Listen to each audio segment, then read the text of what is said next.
Namaku Aprila Prana, dan semoga suka ya dengan pembawaan ceritaku. Nah, cerita kali ini datangnya dari Yuni, ya sekitar tahun 2017-an. Dan kebetulan juga si Yuni ini sama keluarganya mau silaturahmi ke tempat sepupunya. Dan sepupunya ini juga tinggal bertiga, ya anak tunggal juga. Namanya Sarah, dan sepupunya juga ya seumuran sama Yuni.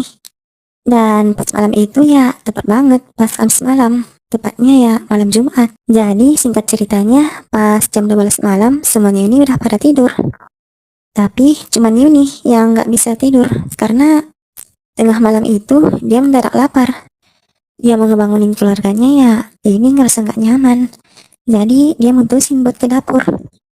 Dan pas kulkas dibuka ya makanan di rumah mereka, tepatnya di rumah sepupunya, udah pada habis dan baru belanja besok pagi. Yuni juga udah tahu kalau ada warteg yang buka 24 jam. Akhirnya Yuni mutusin keluar rumah dan buat beli makan. Dan sekitar jam 12 lewat, kira-kira hampir tengah satu, Yuni keluar sendirian ke warteg itu. Dan iya, warteg itu juga masih buka. Dan iya, lagi emang sepi pengunjung. Sepi banget malam itu. Dan pas dia manggil-manggil dan masuk ke dalam wartegnya, kosong. Gak ada siapa-siapa. Dan Yuni berusaha manggil-manggilnya berkali-kali. Permisi, Pak, Bu. Tapi ya gak ada nyahutin. Sampai akhirnya Yuni mau pergi aja. Karena ya wartegnya sepi kan, gak ada orang. Dan pas dia balik badan, akhirnya ada orang yang nyahut dari arah dapurnya. Maaf Mbak, lama, mau pesan apa? Dan yang ngejaganya ini ya kayak perempuan umur 28 tahunan lah ya.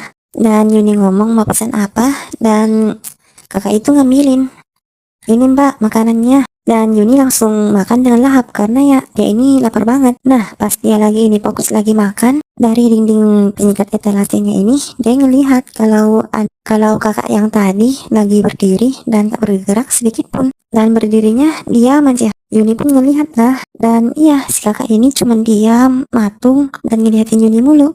Dan dia ini juga senyum-senyum. Yuni pun pikirin, ini aneh banget, kenapa aku lagi makan tapi kok kakaknya ngeliatin aku terus ya. Dan pasti Yuni ini berusaha buat buang muka buat ngeliatin kakaknya. Akhirnya kakak ini masuk ke dapur warteg dan lanjutlah Yuni ini makan lagi.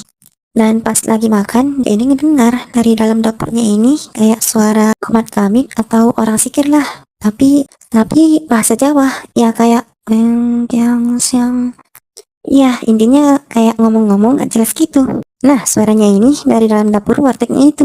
Yuni pun jadi bingung dan ngelihat ke arah dapurnya. Dan iya, itu suara apaan? Celingak-celinguk gitu. Dan suaranya ini dari mana gitu. Dan iya, kakaan tadi keluar lagi dari dapur dan berdiri lagi buat ngelihatin Yuni makan.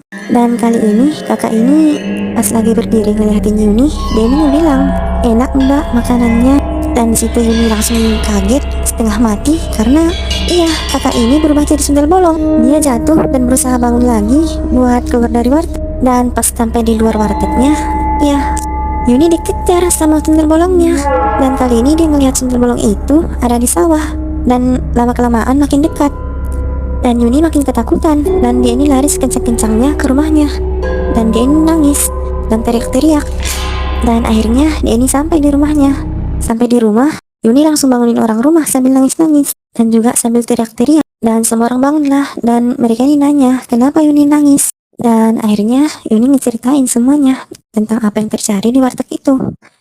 Dan keluarganya semuanya shock banget karena ya seharusnya warteg itu tutup pas jam 11 sampai jam 4 pagi. Dan ini juga ya malam Jumat. Sepengetahuan orang-orang, warteg ini tutup kalau malam Jumat. Dan salahnya lagi, Sarah ini lupa ngebilangin sama Yuni kalau warteg ini tutup tiap malam Jumat. Dan akhirnya keluarga Yuni sama Sarah ngebantuin Yuni buat ngebaca-bacain doa gitu. Dan pas dibacain doa sama keluarganya Sarah, Yuni langsung muntah. Dan muntahannya ini ya kayak rumput, kecoa, bahkan kelabang.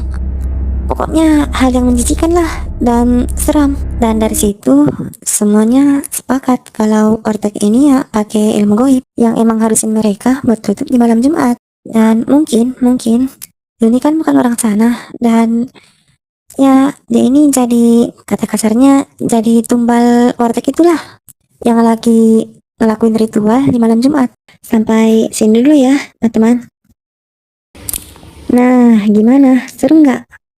Ya, subscribe ya kalau kalian suka dengan konten seperti ini. Oke, sampai jumpa. Bye.